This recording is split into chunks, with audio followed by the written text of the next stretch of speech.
Right then, Reds faithful, buckle up because what I'm about to tell you will have you questioning everything you thought you knew about this transfer window. Something massive is brewing at the City ground, and I mean massive. We're talking about departures that nobody saw coming, arrivals that could change our entire season, an internal drama that's got everyone from the boardroom to the stands talking. First up, there's a striker whose time might finally be up. The lad who cost us 20 million quid, who we all had high hopes for, but who's now sat down with the club to discuss, well, let's just say it's not about a new contract extension. Sky Sports have confirmed it, and it's happening faster than anyone expected. Then we've got predictions flying in from the pundits about our weekend clash. One former Arsenal legend reckons he'd be shocked if we don't absolutely demolish our opponents. The confidence is through the roof, and when you hear his reasoning, bloody hell, you'll understand why. But here's where it gets emotional, Reds. Remember that striker we let go? The one Steve Cooper didn't fancy for the Premier League? Well, he's only gone and done something that's got the entire football world talking. He's beating none other than Lionel Bloody Messi to a major accolade. Makes you wonder what could have been, doesn't it? Now brace yourselves for this next bit because it's about our gaffer. The whispers around Nuno Marinakis and our global head of football have reached fever pitch. Former Forest players are saying this situation absolutely must come to a head before it tears the club apart. The tension is real and it's affecting everything. And finally, we've got ourselves a new signing that's got Juve fans in tears. 16 million euros contract until 2030, and the lad's already packing his bags for West Bridgford. The Italian press are going mental about it. Right, I need to know, which of these stories has got you most wound up? Are you buzzing about the new signing, worried about the departures, or fuming about the internal drama? Drop a comment now, because your thoughts matter to me. Hit that like button if you're ready for some proper Forest news, and let me tell you, the first revelation is going to absolutely blow your mind. It's about a player whose journey at our club might be coming to a very abrupt end. You know that feeling when you've invested everything in someone, and it just doesn't work out? Well, that's exactly what's happening with one of our forwards right now. He came to us with such promise, such potential. 20 million quid we paid for him, thinking we'd found ourselves a proper Premier League striker. The Nigerian international who torn it up at Watford, scoring 10 goals and grabbing 6 assists in his only top-flight season.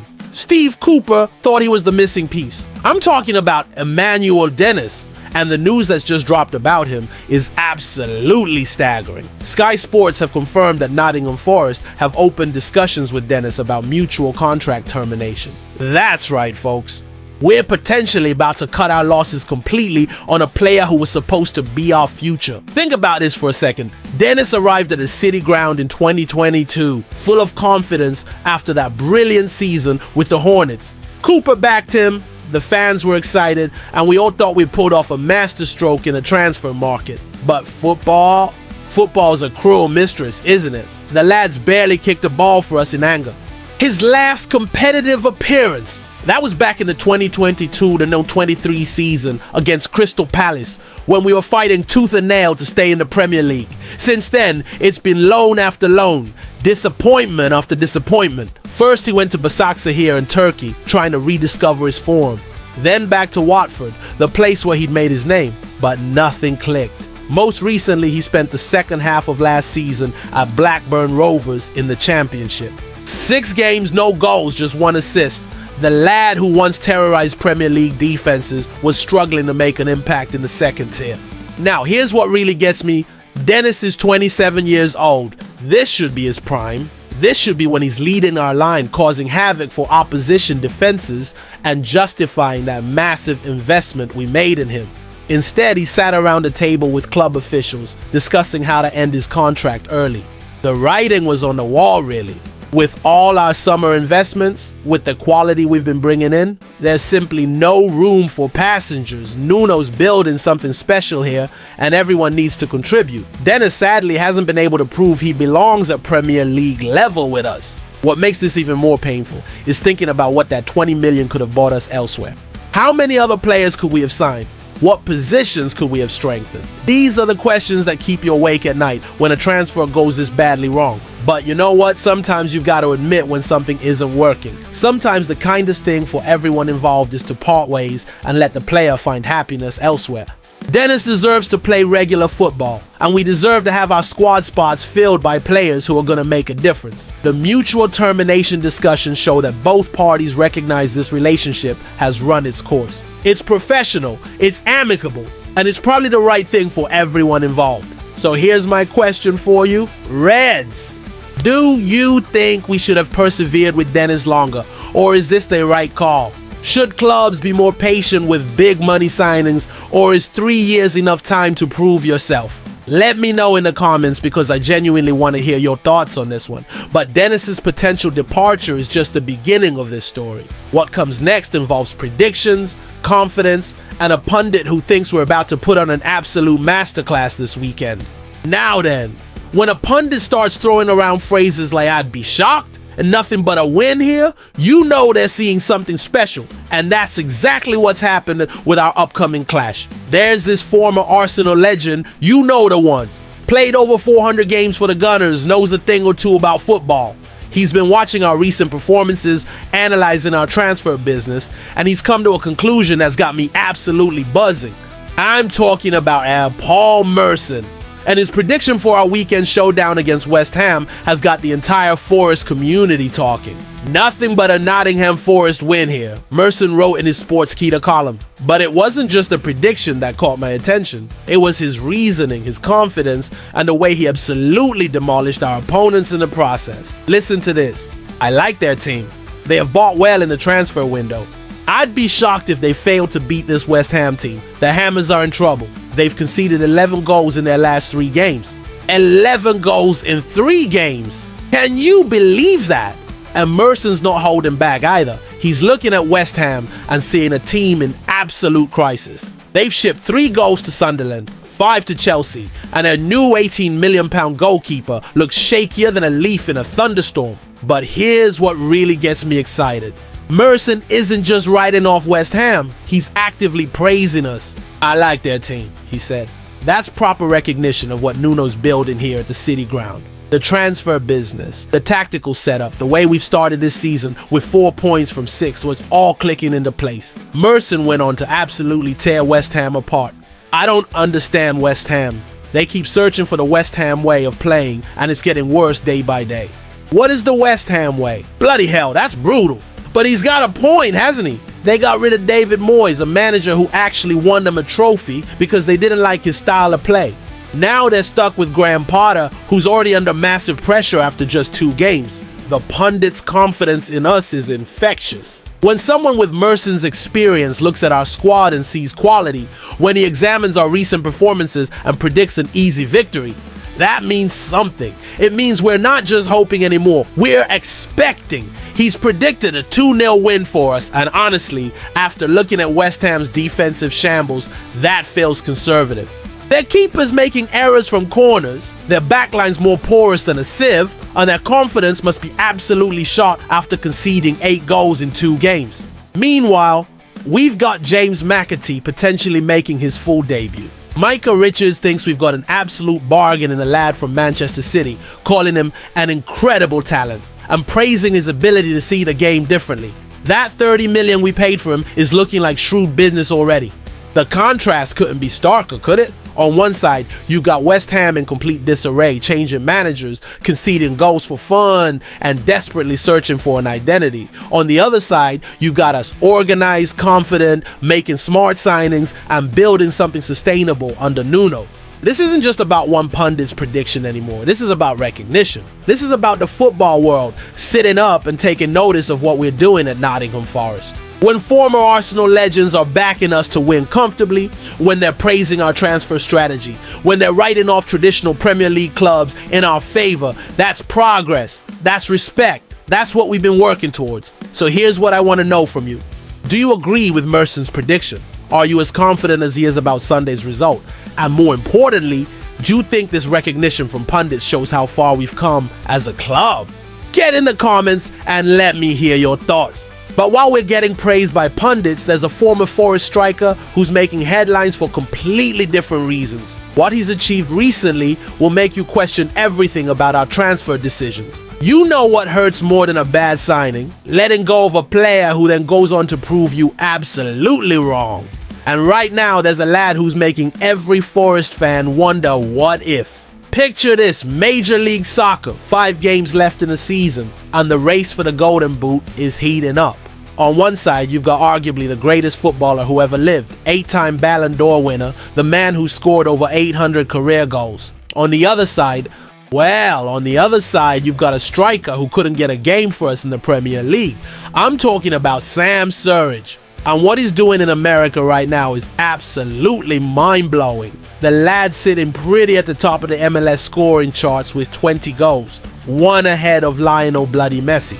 Let that sink in for a moment. Sam Surridge, the striker Steve Cooper decided wasn't good enough for Premier League football, is outscoring the greatest player in football history. It gets even better, or worse, depending on how you look at it. Surridge has been an absolute machine for Nashville SC since his move.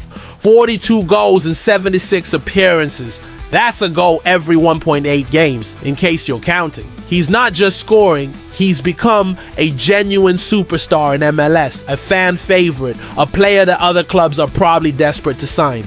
Remember why he left us. Steve Cooper overlooked him for our Premier League campaign after promotion. The manager decided that Surridge wasn't at the level required for top-flight English football. Fair enough, you might say. Cooper had Taiwo Awoniyi scoring 14 goals that season, and tough decisions had to be made. But here's what stings. When Forest decided to sell Surridge, no offers came in from the Championship or Premier League. Nobody in English football wanted him. So off he went to Nashville, probably feeling like his career was heading backwards, probably wondering if he'd ever get another chance to prove himself at a decent level. Well, he's proving himself all right. He's proven himself against some of the biggest names in world football. Lorenzo Insigne, Federico Bernardeschi, Sebastian Driussi. All these massive names who've moved to MLS, and it's Sam Surridge who's leading the goal charts. The irony is delicious, isn't it? While we're spending millions on strikers, while we're constantly searching for that perfect number 9, the lad we let go for basically nothing is competing with Messi for individual honors. He's gone from being deemed not good enough for us to potentially winning the most prestigious individual award in American soccer. Now, let's be fair to Steve Cooper and the club. Surridge rarely showed enough quality to suggest he could thrive in the Premier League. His record in the Championship was good, but the step up seemed too much for him at the time. Cooper had limited resources and had to make brutal decisions about who could contribute to our survival fight. But football development isn't linear, is it? Players improve, they find the right environment, they gain confidence, and suddenly they're performing at levels nobody expected. Surridge has clearly found his home in Nashville. The style of play suits him, the pressure's different, and he's flourishing in ways he never could with us. The Nashville fans absolutely love him. He's become a genuine cult hero over there, the kind of player who gets his name sung from the terraces every week. That's gotta feel incredible after the disappointment of barely playing for us. There's also something beautiful about this story from a human perspective. Football can be cruel, especially to players who don't quite make it at the level they dreamed of. Surridge could have disappeared into obscurity, could have dropped down the leagues and faded away. Instead, he's reinvented himself, found a new challenge, and is absolutely smashing it. The timing couldn't be more perfect either. With 5 games left in the MLS season, Surridge has a genuine chance to finish as the league's top scorer, ahead of one of football's all-time greats. Imagine that moment. Imagine lifting that golden boot. Imagine proving wrong everyone who doubted whether he was good enough. So here's my question for you. Do you think we made the right decision letting Surridge go? Should we have shown more patience with him, or was Cooper right to focus on other options? And more importantly, are you rooting for him to beat Messi to that golden boot? Because honestly, part of me absolutely is. But speaking of difficult decisions and internal pressures, what's happening behind the scenes at our club right now makes transfer decisions look simple, right? This is where things get properly serious. Forget transfers, forget predictions, forget everything else. Because what's happening behind the scenes at our club could determine our entire future. There's drama brewing in the corridors of the city ground, and it's the kind of drama that makes your stomach churn with worry. We're talking about relationships breaking down, meetings being called, and former players demanding that something must be done before it's too late. The man at the center of it all? Our gaffer, Nuno Espirito Santo. And the situation surrounding him has reached a critical point that none of us can ignore anymore. Let me paint you the picture. Last Friday, Nuno admitted publicly to a deterioration in his relationship with owner Evangelos Marinakis. Not a small disagreement, not a minor hiccup, a proper breakdown in communication between the manager and the man who signs his wages. That's massive red flag territory, that is.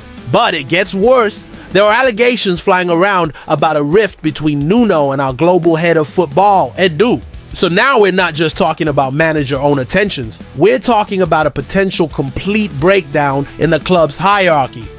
David Prutton, former Forest player who knows this club inside and out, has been watching this unfold with growing concern. Speaking on the Sports Agents podcast, he didn't mince his words. This situation needs to come to a head. Think about what he's saying there. A former player, someone who loves this club, is publicly stating that we can't continue like this. The uncertainty, the tension, the speculation, it's reaching a point where it could seriously damage everything we've built. Prutton went further. Given how quickly it's escalated in a week, it references a Nottingham Forest of, I don't know, maybe 5 years ago, which was used to a bit of carnage and a bit of kind of craziness.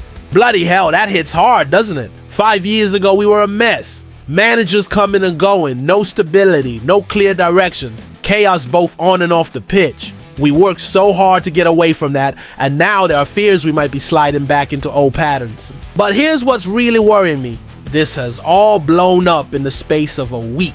1 week!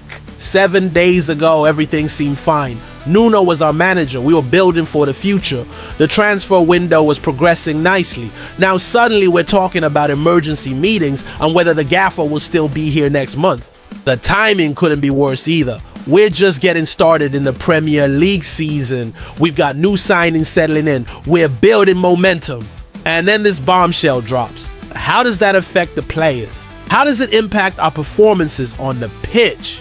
Nuno tried to calm things down after our draw with Crystal Palace on Sunday.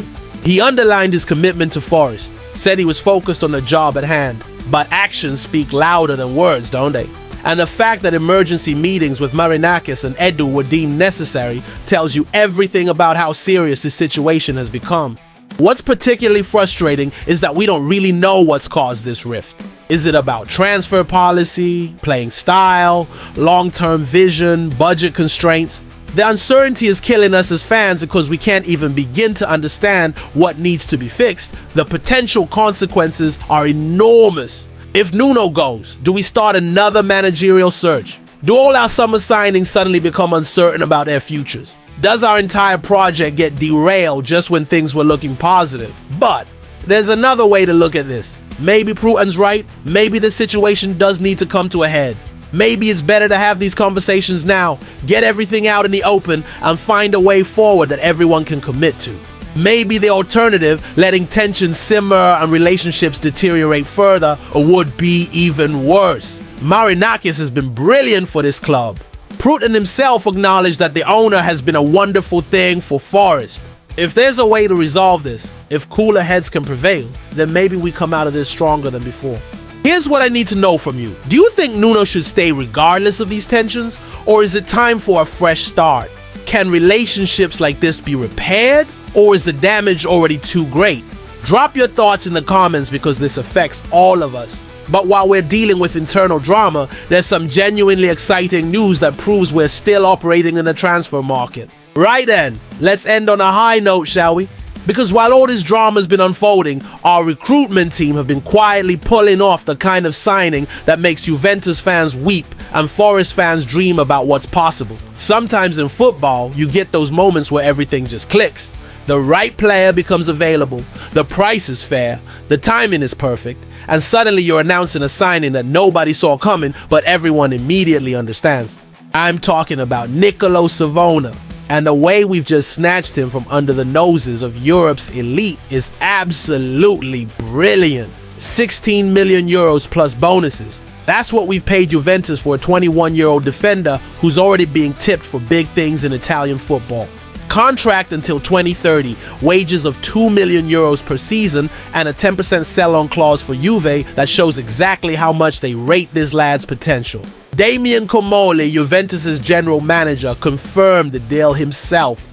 We have just reached an agreement with Nottingham Forest for Savona. We can confirm it. The deal was closed this afternoon. When Italian giants are publicly confirming your business, you know you've made a statement. But here's what makes this signing even more impressive. We've already done business with Juventus this summer for Douglas Luiz, so we are clearly building a relationship with one of Europe's biggest clubs. That's the kind of network, the kind of reputation that opens doors to players we might never have been able to attract before. Savona was due for his medical at West Bridgford on Friday, which means by the time you're watching this, he's probably already been putting pen to paper. The lad's gone from Serie A champions to the city ground, and honestly, that says everything about how far we've come as a football club. Think about this from Savona's perspective. He's 21 years old, he's got his whole career ahead of him, and he's chosen us. Not some middling European club, not a sideways move to another Italian team. Us, Nottingham Forest. That's got to give you goosebumps as a supporter. The financial details are interesting too. 2 million euros per year until 2030 shows we're prepared to invest properly in young talent. We're not just buying players for the short term anymore.